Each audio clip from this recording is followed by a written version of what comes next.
How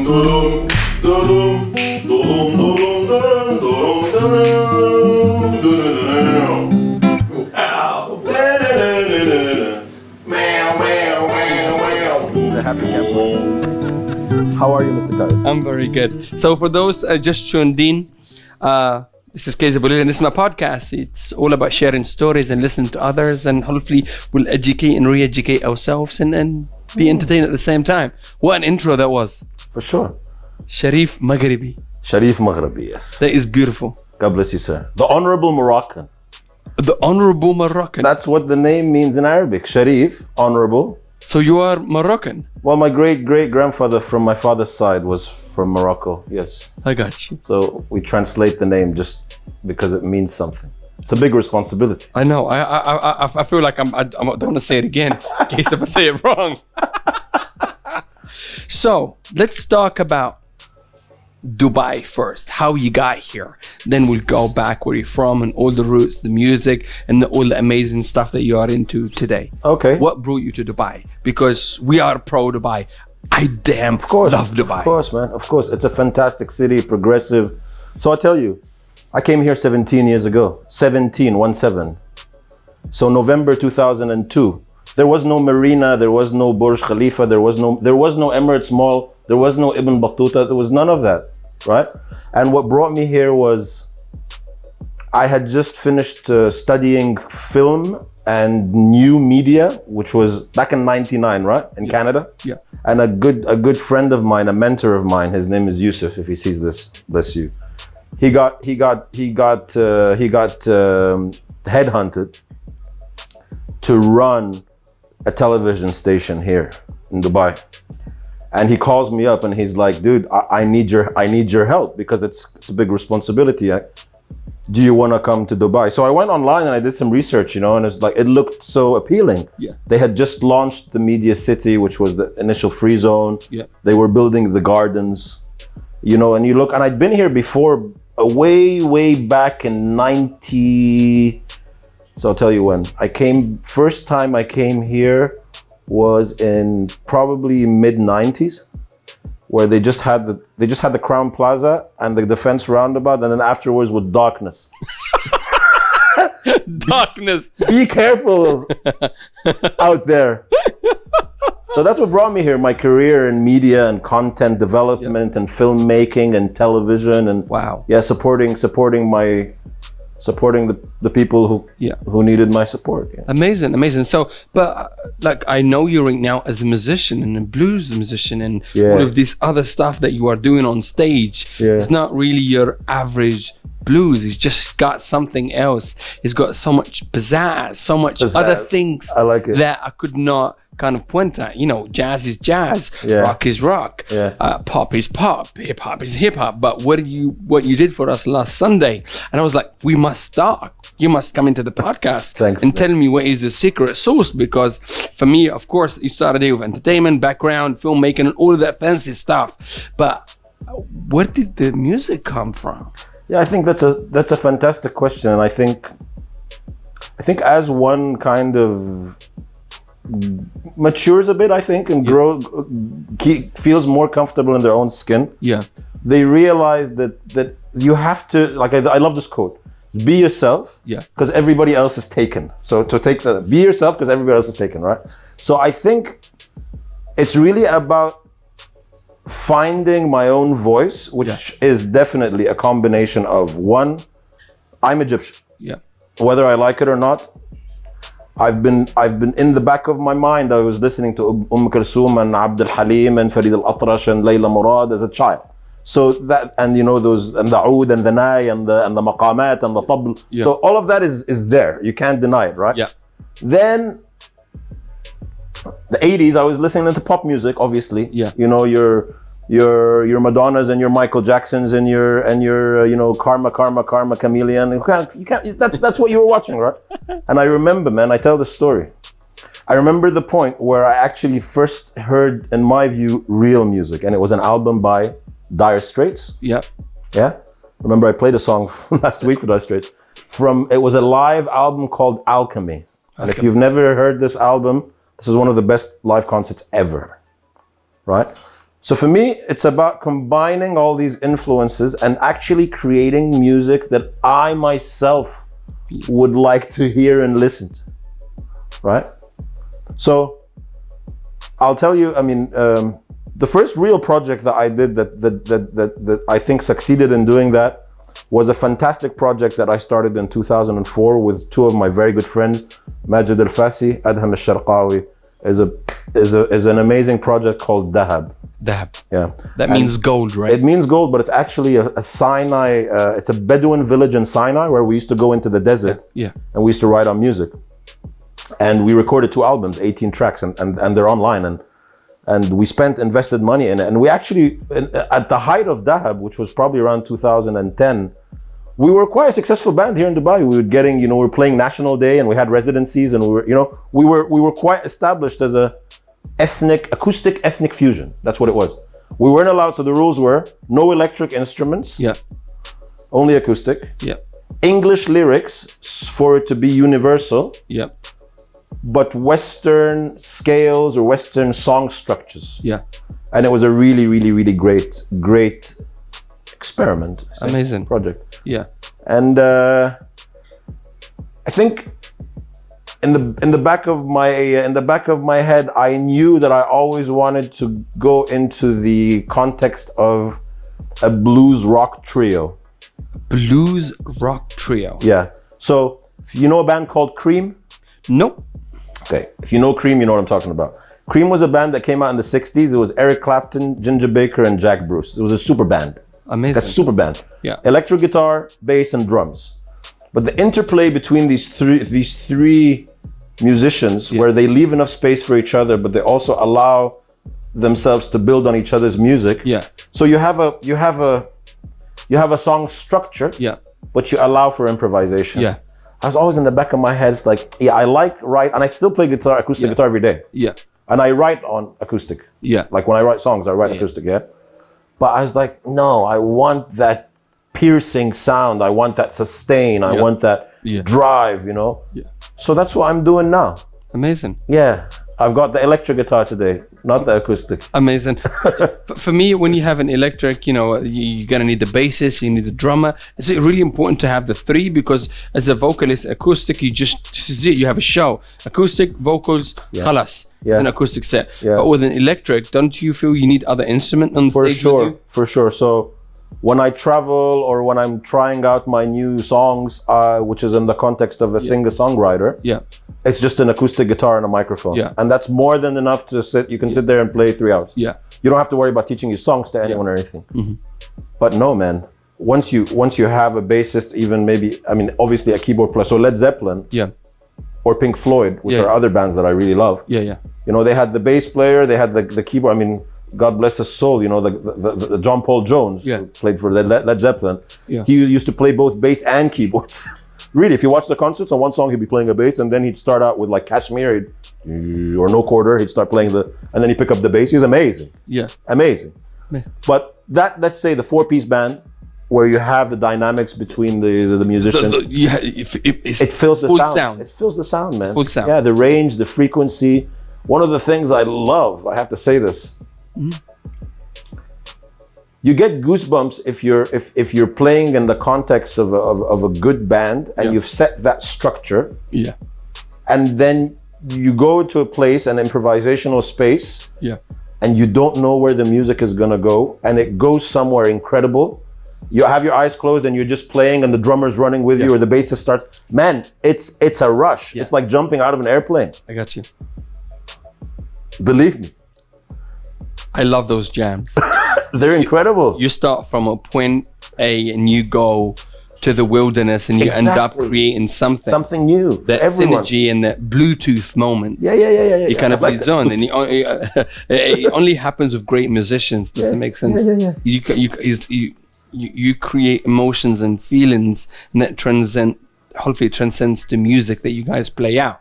What's amazing you feed off each other. What's amazing also, cool and response. Audience feels that they have co-created that moment. Yes. And it's fantastic for them because they also know that they've witnessed something that's just been born right there and then.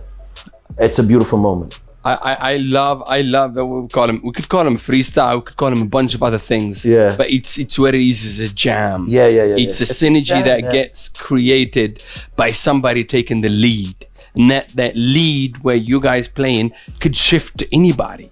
Could shift to the keyboardist, could be of course with the bassist. Of course. It could even be the with drummer. The vocalist, even the drummer. Give the space to the drummer, yeah. Yeah. Can I tell you a funny story? Tell me. So we all have stories in our lives that either, they make us who we are, depending on how we look at it, how we frame it. Yeah. So I would say 20 years ago, when I first moved from acoustic to electric, I was in Canada. I went to an open mic night. I went up to play, plugged my guitar in and started to play. And about 2 minutes into my solo, they literally unplugged me off. I was there, and I just go, and I'm like, what? They killed my guitar. They killed my guitar, dude. And I was like, oh my God, my ego destroyed. Yeah. And I was like, off stage. I'm like, oh. So I go off stage, I'm really angry. And the guy comes down, he's like a big dude. He's like, so how long you been playing? He's very friendly. So how long you been playing? I'm like, only 3 years. He's like, have you ever jammed before? He's like, no. He's like, of course you haven't. Come here, let me buy you a drink. Okay. So, it's like a bigger brother kind of thing. He's like, listen, man, music is a conversation. You see, you leave spaces. Yeah. Right? You have to have dynamics. You can't have your volume on all the time, just going, right? Yeah.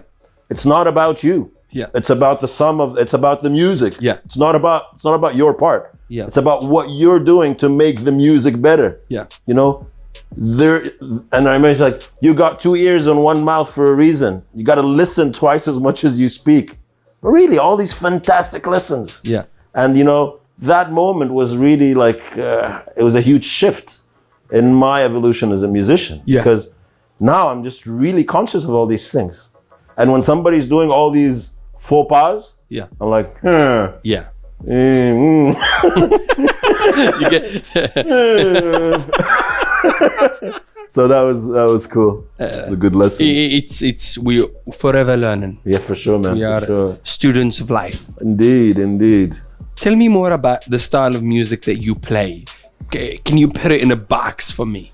Well, I try to put it in a box because, I'm very, very grateful and appreciative that I now have a song catalog of more than 50 songs. Very good. Right? And I would say 80% of those songs are in English and 20% of them are in Arabic, right? In Egyptian. Egyptian slang. Yeah, Egyptian slang. So nobody's going to understand. Only Egyptian people. But most Arabs speak Egyptian slang because Egyptian as a dialect is quite, I would say, widespread in the Arab world because of our role in media and film, and we play quite a pioneering role in culture.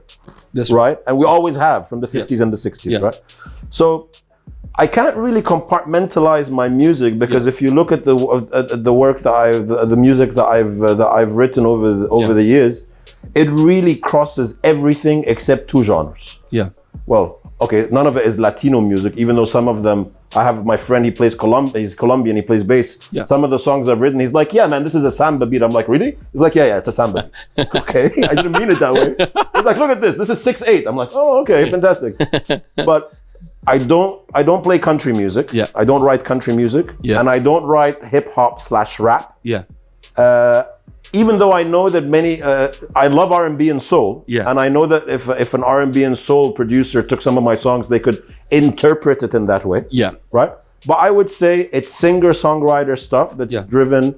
A lot of it is folky. Yeah. So you mainly write for yourself. You don't write for other people.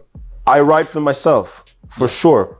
But that's an interesting point because a friend of mine told me, you could choose out of these 50, 60 songs, you could choose to release maybe 20, but then you could actually go and sell your music to other artists. And in my mind, man, there's some amazing local artists and musicians here. So I would say to myself, wow, imagine if, Layla maybe sang the song, or Sam Tring sang the song. Oh, Layla. Or Layla. It's her birthday today, by the way. So let's send her some birthday wishes. Happy birthday, Layla. Happy birthday. You know who you are. Sam Tring, beautiful voice, Rula, Rula, she's an amazing voice. Like Hamdan, you know, he's got that fantastic soul. Yes. You know, Jay Wood, all these guys, but I know all these guys, all old school. So in the back of mine is like, man, I wonder what Jay Wood do with this song. You know, he'd rip it apart. Listen, that's a different conversation, and it's a different space that I be in. Like collaboration, right? Building that collaboration. I set the wheel in motion. For me, like Dubai is home. We created this business, we created this agency, and that we are so good, we are so safe. We will have problems and turmoils like any other business out there, but Dubai is home. So we have to make more of Dubai. Does that make sense? And that's why we're doing this podcast, and we're trying to lead the way. Like none of my competitors anywhere in the GCC trying to do what we're doing, because I'm trying to encourage people to do other things and going into the space of original music and opening spaces. I'm interested in. Man, I want to tell you, and I'm not saying this because I'm here. I've told you this since the first time I met you at the open mic a couple of months back, right? I've been here long enough to see people come and go, and people have put in the work without naming names. 3 or 4 people who have really put in the work to try to bring up the original scene. It's not easy. It's a struggle, right? And there are a lot of forces working with us, but a lot of forces working. You're maybe there's some challenges, yeah. So I really appreciate the work you're doing.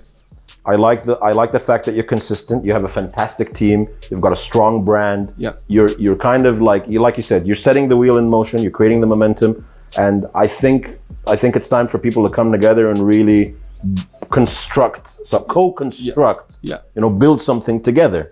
Right. So respect to you, brother. Thank you so much. And honestly, I did the same. This is not new to me. I did the same thing. I created the movement in London, but it took me 12 years. 12 years. 12 years. And we were the kings of London. Does that make sense? And then, you know, when we got so big and blah, blah, blah, and that's when I started traveling all over the world, did other places. And Dubai, I want to do the same. And look where we got to here just under 5 years. Like really 4 years. I've been here for 5 years, but only 4 years. And look what we've done so far. And for me, we have to create it. We make it and people will come, because what we want so we can enjoy Dubai is not here yet. I know. So this is one step. Actually, I created a post I'm going to post tomorrow. I'm going to share it with you. Please do. I call it phase 4. None of the people done, literally it's here. Like phase 4 is like me. To me, I know what I mean. I'm doing this thing in phases. Phase 4 begins. Yeah, that's what I'm saying. I've done this thing in Dubai. So, you know, man, in 4 phases. I swear we do this in our innovation workshop. So this is called a future success story. It's called Remember the Future. You got to time travel into the future. Yeah. Create that compelling vision of what it looks like. Really feel it. Really sense it. Reverse engineer it and ask yourself, what actions do I need to take to get over there? And just do it. I had 4 stages, 4 years. Every year I accomplished something, and I have 3 more to go.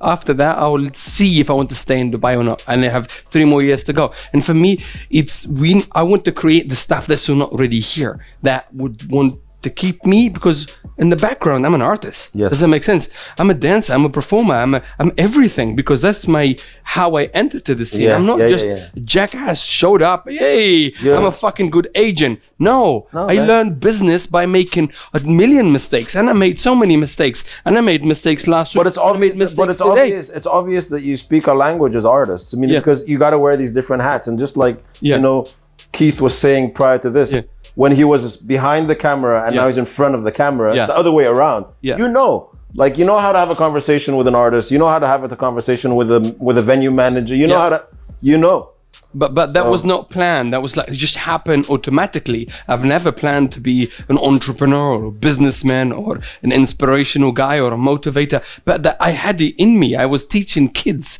and I had thousands and thousands of kids that looked up to me. I'm calling them kids, but some of these people are 22, 32 years old, 37 years old, but I called him a kid because he was under my wing, because I was teaching him how to progress in life. Does that make sense? For sure. And for me, this is a fun process. Get it? But we have to create it, and things will come to us. Whatever it is that I want to do and I want from Dubai, because Dubai is what you make of it. My Dubai is different to your Dubai. His Dubai is different to her Dubai. Does that make sense? Everybody's Dubai is different, right? And for me, in order for me to stay in the city and call this city home, which I do now, I have to create things that will keep me here. For sure. Understood completely. And go into the space of original music and push people, like physically, you gotta do it. I will set a challenge for you and invite you in 6 months. What did you do with that track? And I'm doing it to all of my guests. Yeah. What are you going to do? I'm going to hold you accountable. Does it make sense? Thank you very much. It helps because I hold myself accountable. So just so you know, I was just in the States recording 3 demos for the original blues stuff. Yeah. I was just listening to the masters and stuff. Yeah. And what I'm planning to do now is I'm still kind of designing how I'm going to expose the music. Yeah. Because I've had several experiences with Dahab and with other projects where, you record the music, you invest money, you put it on a playlist, you put it on YouTube, even you put it on iTunes, and it doesn't do what you want it to do. Yeah. So this time I'm taking a step back and saying, okay, I'm asking myself the question, what do I need to do differently? Yeah. Is it a video? Is it an animation? Do I need to collaborate? Do I need to get sponsored? What do I need to do differently to make sure that this music gets heard? Yeah. That's all I want. Yeah. All I want. It's look, for me, I was an artist, then become a businessman, then I went backward, learned about marketing, digital marketing, and the space of the technology that's available for us out there right now. It's anybody can do it. Everybody right now is a flat line. Normalized, huh? Everything is equal. Yeah. Everyone is equal. The president of the United States, to win some elections in some cities, he used Facebook ads and Instagram ads and YouTube ads.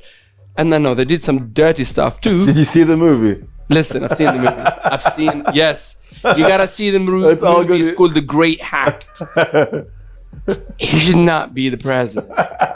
I'm not getting involved on that politics. So I don't speak politics. I don't speak politics.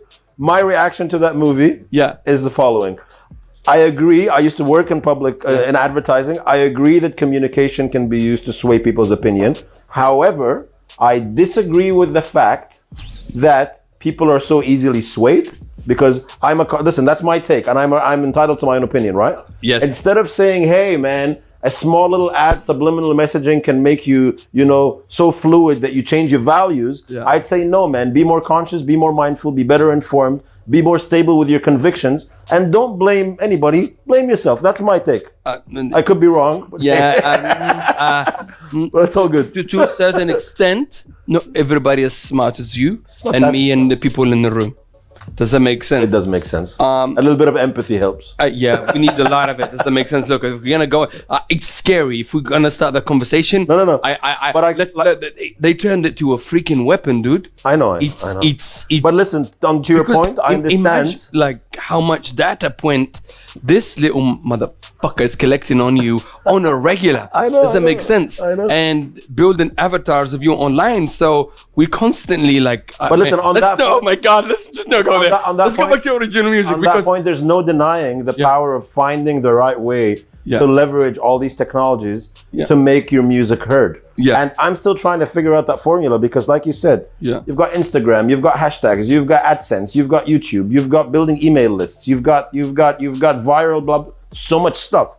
Yeah. So I've invested in the music, and like I said, the tracks are being mixed and mastered. Yeah. It was a really interesting experience because I took a conscious decision. Yeah. That I'm going to work with American musicians in the States because I was there on vacation. Yeah. And play the Egyptian stuff and just take a step back and say, you know what? I'm an artist. Yeah. I'm only going to perform. Yeah. You do what you want with the music. Yeah. And the results are really fantastic. Yeah. Because sometimes when you're involved in the whole process, you think your ideas are, but sometimes you paying these people to do a job. You got to do your stuff and step back. You got to step back. You got to, as they say, everything is a choice. تدي العيش لخبازة, which basically means give the bread to the baker. My man, don't try to make some bread because it'll come out. Yes, the space of original music, I am so keen to.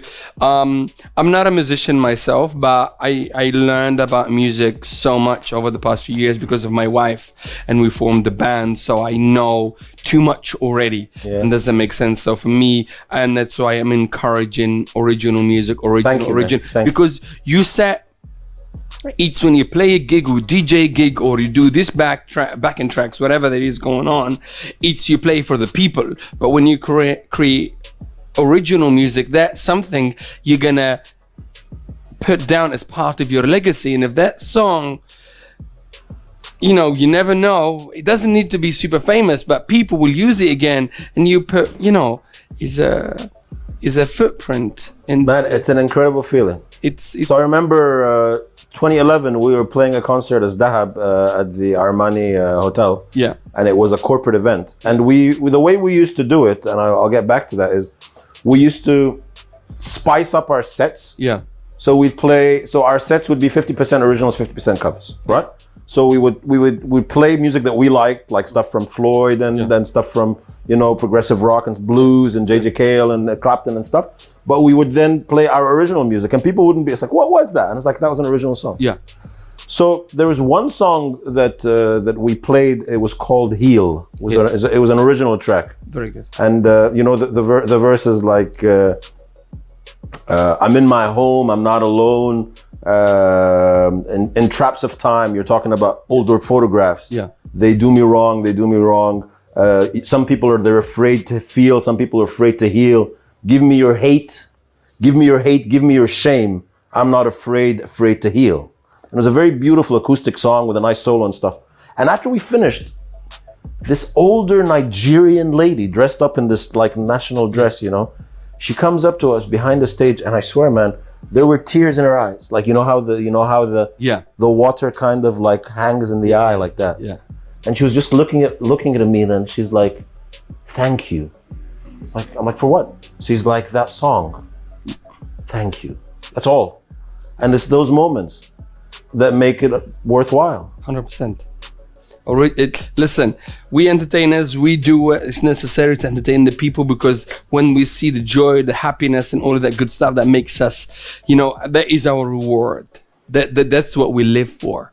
But when you do something beyond and bigger than you that will last forever and potentially gonna last forever, that's even better, dude. Like, I have videos that I've done 2010. I'm so proud, you know, of them. Does that make sense? And I know I can show them to my daughter. Look what daddy was doing before you were born. And does that make sense? And these videos are it's like there was life before you came into the world. And look what our daddy was doing. You know, that becomes part of your legacy, and that's, you know, something is hopefully everlasting. That's beautiful. That's beautiful. Let's go back to you. You said to me you finally found the way home. Yes. Tell me more. So the feeling of being displaced or expatriated or even, I don't want to say the word even exiled, but it's home is a feeling. It's not a place, right? Yeah. Now, I've been in Dubai for 17 years. I like this place. I feel connected to it. It's been great for my career. I've made friends. Yeah. It's beautiful to travel. It's safe. It's secure. Yeah. All these wonderful things. Yeah. But I'm from Egypt, and my home is Egypt. There's no denying that. Yeah. Okay. But how do I find my way back to my home in a way where I feel comfortable and I feel authentic, and it's kind of like bringing together all these stories and influences, you know? And I wasn't able to really work very well in Egypt when I first moved back to Canada because of maybe mindset, pacing conflict, priority conflict, so on. Yeah. I wasn't able to do that either in university because I was in Kuwait, and I got brought into university. Everybody had already formed their circles. I made friends, but I never really felt that I belonged. To any gelled, right? Yeah. I used to be married. I was married to a wonderful Egyptian lady, but it didn't work out. Yeah. You know, so relationship, university, work. Okay. Welcome to life. How do I find my way back, you know? And for me, it's the music. Yeah. And the reason I'm saying that really is because when I play these songs, I feel that I'm so myself and I'm so comfortable, you know, in that strange mix of blues, rock, Egyptian, what? Yes. What is that? You know, but that's who I am. And in that context, I feel so comfortable and I feel safe in a way. Yeah. I know. Is that strange? Yes, because you found, you know, you have your heritage, the Egyptian stuff that you tapped into every now and then. You found love for rock. I'm just kind of anticipating, and discovered yourself in blues. I don't know you enough to say these things. But you're making sense, man. Does that make sense? We're jamming. And in the middle of it, they are your kind of armor. Yeah. That's a nice way of looking at it. It's a nice analogy. I don't know. No, it's true. It's true. And you know, I give credit to Gabriel, who's a very good friend of mine, who's been playing bass with me since Dahab days, right? Yeah. And one day he's like, you know what, man? I'm like, what? He's like, why are you writing in English? Stop writing in English, write in Arabic. He told me that. I'm like, what? Why? He's like, you're Egyptian, try it. So I went to Beirut. Yeah. I remember that trip. I got really inspired in Beirut. Beirut is a beautiful city, beautiful people, beautiful food, beautiful people, you know, and I got inspired there. And I wrote my first 2 songs in Egyptian there. And as soon as I started to play them back to my friends, they're like, yeah, this is it. You're onto something. Run with this. And this was 4 years ago. Because on another level, it's about the language. I went to a British school. Yeah. In a British school, you have 15 subjects, of which 13 are in English and 2 are in Arabic. Yeah. So until an older age, I wasn't really comfortable expressing myself in Arabic. Classical Arabic or Egyptian is slang. Yeah. But can I write a song in Egyptian? Absolutely not. I'm not of that. I'm not a poet. I'm not level. Yeah. But then as soon as I started to try it and experiment, to work more on my language and test, and I think it's going to be amazing, because when I heard you play last Sunday and I heard you a while back, your sound and your control, it's effortless. And you can see the joy jumping out of you. So I haven't heard you do it in Arabic yet, but it's a natural transition, because English is English, you got it in luck, but Arabic is your native language, right? Yes. So whatever you've done there, you should be able to do it 1.5 times better, if not double, because your native slang or not slang language, if you can, which I think is already happening, it's going to be the perfect combination of you, and that is going to be so fresh to the Arabic world that they will embrace you with love and kindness. It's all about love and kindness, brother, and respect. And I get it now, and that's your way home. You see? You understand? It's interesting. There you go. And because I come from a background in filmmaking, I have a few friends of mine who are filmmakers. Yeah. So, like you have 4 phases. Yeah. Phase 2 for me is a short film. Remember Purple Rain? Purple Rain, of course. Yeah, Prince. So you know the interesting thing about that movie is that the star of that movie was the music. The narrative was driven by the songs. It was fantastic. And I want to create a shorter version of that, maybe like a 10-minuter, you know, where it's a short film with that log line, you know, an Egyptian musician who wants to find his way back home and combines his love for blues with stories from the streets of Cairo, you know, to create this new sound. Holy sugar, and turn it, Holy sugar, no, just the thought process, and the narrative, and then the narrative, and you turn it into that short film. So, God, yes, I might need to sign an NDA right now.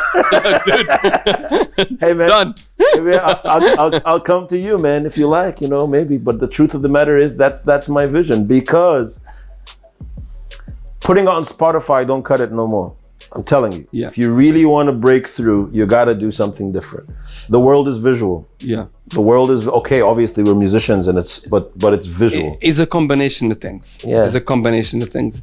And for me, you know, there's millions of people making good music every day that will probably never see the light. Yeah, it needs a combination of things. You know, you got to know what's happening on the online space and understand it very well. And also, you got to put your tape, your mixtape on the right table. Yes. And you know, with a bit of a nudge, check out this track, let me know what you think. Does that make sense? And the right calibrations. And even now, record labels like they're not signing everybody. It doesn't matter if everybody has a good voice, everybody has something. Of course. They look at social media. What have you done as an artist? Show me what you've done by yourself to get to this point. Now things change, and you know, some people get lucky, but you know, there is people doing it, and we're going to do it, and you're going to do it. Thank you, brother. We're going to talk, and any advice we can share, it's already yours. I mean, thank you. I mean, I think one of the things that is a bit frustrating for me as an artist is, you know, I'm a songwriter, or any artist, a songwriter, a musician, singer, you practice your instrument, you play your music, you craft these amazing songs, you hone your craft. and you're there. This is your product. Now you're expected to be a digital marketing expert and invest money, and you're not. And even when you go out and hire people, they don't get it. I'm telling you, man. I've had some failed attempts at this, right? So I would urge the labels or these digital marketers or the brands, to support artists. With this holistic, like the other support we definitely need is venues. For example, so for sure. When you go to New Orleans, right? Literally, man, one road you got 50 clubs. You can just go, okay, harmonica night, the country music, blues, jazz, and you just, I wish that venues would be a bit more comfortable with taking the risk to allow artists to showcase their original music and pay them for it. And I'm sure all musicians are going to applaud that, because that's the pain point. Open mic nights are fantastic. They get us to meet, to build a community and stuff like that. But there needs to be a way to figure out how to showcase original music and recognize that these are musicians who have worked on their craft, pay them for it, and build that momentum, and people know we're going to that space to watch professional musicians perform their music. There are people who will come out for that. But you just have to define it and design it. And for me, if there is, and definitely I'm 100% interested on it. Does that make sense? And I think there is enough artists and enough music out there. Does that make sense? But to make it financially viable for these venues is the hardest part. Because I think though, for me, from my experience, because I looked at different business models and I've talked to the people before people before you, the only way to do it really is to do a cover charge. That's the only way it's going to work. You do a cover charge, even something 50 dirhams, but you want to come in, you pay the 50 dirhams, and you work it out with the musicians. Every musician gets whatever, something decent. It doesn't have to be blah. But the venue makes on the drinks, and the guys come in to pay the cover charge, 100 dirhams, whatever, and you build it. But listen, let's get a group of musicians that are interested to jump on that. Let's do it. Look, I have the right connections, and we have a bunch of promoters in here, and there is a niche for such a thing. There is nobody doing it. We doing our little thing on Sunday. We started it for almost 6 weeks now, and I did it last year. It was very successful. It's a beautiful thing. It again, and does that make sense? Selfishly, I'm doing it for me and for my people. No, you're not, man. You're doing whoever shows up. You're doing it for the community, man. And listen, this is all about the community. It's not about, like, for us. We're gonna do it no matter what happens. Whoever shows up, we will celebrate. Does that make sense? So purpose. And we have Abu was here, was doing a similar thing. Of course. We love to remember Zayn from Soundgarden as well. Yes. And now you have dubaimusic or something like that. They're doing something on a Wednesday. So there is little pockets, and it's nice. It's really nice, and I think we need more, not less. We need more. And it encourages original music, and it encourages open arms. Everybody come and perform, showcase your art. And does that make sense? And we broadcast in live. We're doing a bunch of other things. Just kind of, more exposure. I think if you could figure out a model, and like I said, I've been doing this now for 15 years in this market, so I know where the pain points are. If you could figure out a model where you have, let's say, 3 bands showcased every night. And you get the people to pay a cover charge. And the bands are paid fairly. And so they're not just coming up and just, whatever. They're actually performing. And that rotates. And people know that that venue, you're seeing 3 fantastic original bands. And the musicians are coming there, of course, out of the love of performance. But they're also at least getting recognition that they've actually, exerted some effort. And thank you for your time. Thank you for your effort. 100%. You're not just, what's the difference between a 15-year-old who's just learning how to play chords and a 35-year-old who's recorded 2 albums, has a band, and actually invests time in going to the studio and practicing and has got, whatever. There's a difference. Amazing. Look, I will look into it. We'll talk about it, and we will find a way. The way is there. We should figure it out. So now, let's skip forward. So what's next for you? Of course, you're working in this music. Do you have plan on releasing it in a specific place? So basically, that's really interesting thing is I'm very lucky that sometimes the work that I do in my day job as I teach innovation. Yeah. So I'm a coach. I'm an innovation coach. Very good. And I'm always on the forefront of learning some of the tools and techniques that make creativity more effective. Yeah. So I'm taking a storytelling course right now. Yeah. And I chose the subject of Masri Blues by Maghraby as the content for my storytelling course. Very good. And I just created what's known as an animatic. Do you know what an animatic is? No. So it's like a storyboard, like sketches with narration and music. Okay. To tell the story of a record executive who's come to Dubai and is looking for the next great sound. And I'll share it with you. So the next step for me is to get the songs mastered. Yeah. Get that mixtape and that video to the right people. Yeah. And get support to maybe record the album and do either the short film or a video and get marketing support and then getting a tour in place, a regional tour in place. It will happen. Thank you, sir. Put your mind to it. For me, you said about the storytelling because, you know, with now, everybody has a story. Does that make sense? And I think if you, you know, build it up nicely, I think, you know, you could do that through your music. Does that make sense? Of course. Storytelling is everything, and empathy and what's happening right now, because people likes people talk to people buy from people and all of that good stuff. So I think you can use your background from what you coach and if you pass that to your music. The only thing I would say, I would encourage you to collaborate with other artists. That's the only thing. That doing what you're doing is amazing, but you gotta collaborate with. I want to. You don't need to, you don't have to. No, I want to. But it's and there are certain ways that I'm thinking about collaborating. So one way is maybe approaching other artists and telling them, you know, here's my song catalog and here are catalog of songs that I don't intend on recording. For my because Blue Shaman is my English project. Where I've got 3 albums that are in the drawer, but I haven't recorded any of it yet. So I say, you know, which of these songs do you like? I'll play guitar on it and maybe get a producer and you can sing it and see where that goes. So that's one thing we could do.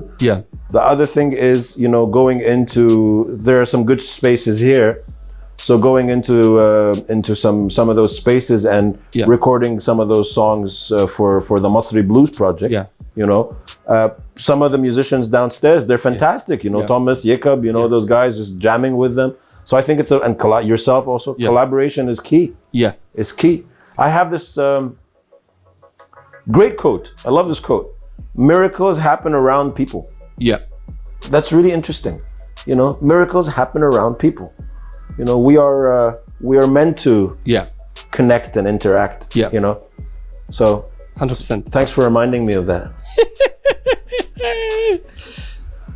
Wow. So I'm gonna watch you closely to see when you're gonna. You know the Masri stuff. Egyptian stuff. Yeah. Do you have a set date that you wanna? Are you gonna do an EP or an album or a couple of singles? I don't know. So right now, the 3 demos that have been recorded and are being mixed, mastered and mixed. There's a song called Shuf Enta, a song called Kamin, and a song called Shubik Lubik, right? Those are demos. I'm gonna listen to them. If I like the way they sound, those will be more than enough to go into a studio and say, okay, let's make the real version. You know? And so I think if I go with that approach, it might be an EP with a 7-minute or 8-minute short narrative, like the Purple Rainy thing. You know, could be an animation, which would be really cool as well. I don't know, man. Tell me. I'll share with you the music. You give me your advice as well. We will talk honestly, because that space, I'm so keen to it. You have no idea. I've been just learning and learning. I even just watched 24 hours ago the movie between Jimmy and Dr. Dre and The Journey. Yeah. That's an amazing film. Like 4 episodes on Netflix. Yeah. It was very inspiring. Yeah. Wow. Is that the one with the beats? Or is that different? Yes. That's crazy. That's a crazy story. Crazy story. I seen that. They are trillionaires. Not billionaires. They just jump. It's just like boom. Quantum leap. Quantum leap. It's just a mindset. It's like, you know, they say this thing like exponential growth, you know? You can be like, tick, tick, tick, and all of a sudden something happens, you're like, boom, and then in 1 year. You don't know what you can accomplish in 1 year. I swear to God. You know, you've been accomplishing. No, we are limitless. Does that make sense? Yeah. It's just we have to be fearless. Yeah. That's what it is. There is no limits in what anybody can do. It's just the fear of the unknown and the fear of, You know what fear stands for? Tell me. False expectations assumed real. Wow. Indeed. I've never heard it. I never had anybody. Oh my God, that's too deep. It's all in your mind, man.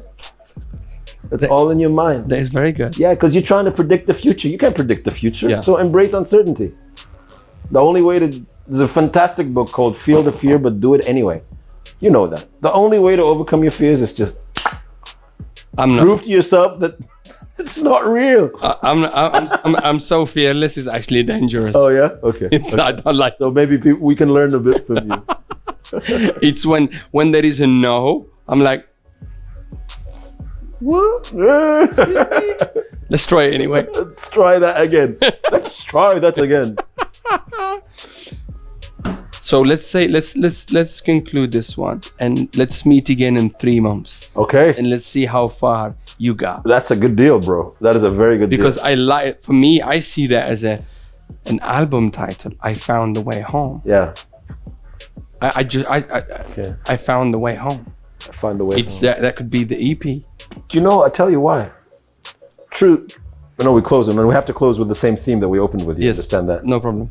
But I think even in Dubai, but around the world, it already resonates with a lot of people. A lot of people feel displaced. Yeah. A lot of people, and music is this universal, bringer together. Yeah. So it's fantastic. So yeah, 3 months. You have my word and my commitment. 100%. I when you said to me, I found the way home, I like it. Now you're even making me think more. I gotta go home someday. Yeah. Where's home for you? I have no idea. Yeah. I literally have roots everywhere. It's so good. No, like for me, it's home. I believe it's just a concept. It's where you feel safe. It's a feeling. It's we all are children of this earth. Does that make sense? When I was in Hong Kong, I felt home for a while. When I was in Greece, I felt home. When I was in Germany, I felt home. When I was in London, I felt home. And right now, I feel home. I have my cats, I have my wife, I have my apartment. It's home. Okay, fair enough. Does that make sense? Makes sense. So, yeah, you found home through music. I like that. You're going back. And I think it's already working because you have that energy between what on the stuff that you discovered along the way. And if you hit it right, because I got to listen to it yet, even if it doesn't get anywhere, you got to be happy and satisfied because that going down your legacy, that's the journey. You accomplished something. That's the footprint that you leave in the You're able to find your true authentic voice and be fearless about your message. And be shameless. Shameless. Ready? Do-dum, do-dum, do-dum, do-dum, do-dum, do-dum, do-dum, do-dum, do-dum, do-dum, do-dum.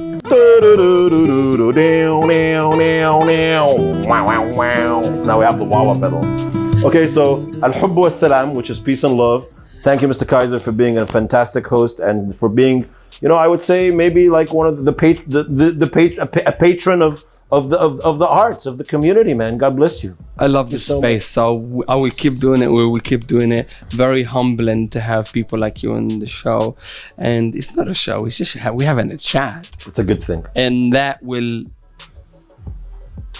enlighten some people. If they enjoy it, it's great. If they don't enjoy it, in a couple of years, we're going to look back and we'll go, oh my God, that was a chat. I'll tell you what's even more important. Kayzar said to me, I got to do after 3 months. I'll tell you what's more important. The vibe, the energy is now out in the universe. Yeah. Just having this conversation, talking about your plans, talking about my plans, it's gone out there. Yeah. Whatever that means, whatever you believe in, that for me is enough. Khalas. Okay. Can you? But what? I feel like you have to give me something now. What do you want? In Arabic, the middle song out of the 3. Give me something. The middle song. Yeah, something. So the middle song is called Shubik Lubik, and it's a conversation between 2 friends. Okay. A friend is wiser than so consider yourself the wise friend and me the young friend, right? Okay, let's go. And I'm complaining. Yeah. So I'm saying. بص الناس بتعمل ايه. Look at what people are doing. And you're like and you tell me كبر مش تابعين إليك. It's like It's none of your business, man. Just kind of like be zen about it. And then I tell you, والأشغال ما هي واقفة هي. Like there's unemployment, you know, what about that? And you tell me, انجز مش مسكين ايديك, you know, get something done. They don't have handcuffs around your hands, you know. And then you tell me, والأحزان ما هي وصلت لإيه? Like people are so sad. And I tell you, اضحك مش مغضوب عليك. It's like smile, you know. There is no decree or mandate upon you to be like depressed. And then I tell you, بص العنف وصل لإيه? Which is like, look at the violence. And you tell me, العب جودو مع karate. So it's like, learn judo with karate, which basically means be zen, but also know how to protect yourself. Wow. Listen, I need to hear those demos. I need to hear those demos. Oh my God. Fantastic. Okay, we're gonna sign out. Thanks to the team, an excellent team. Okay, we're gonna sign out. Hey, what's up? Kayzarboulila here. Listen to my podcast, learn the truth behind business and marketing. Basically being an entrepreneur on the following platforms.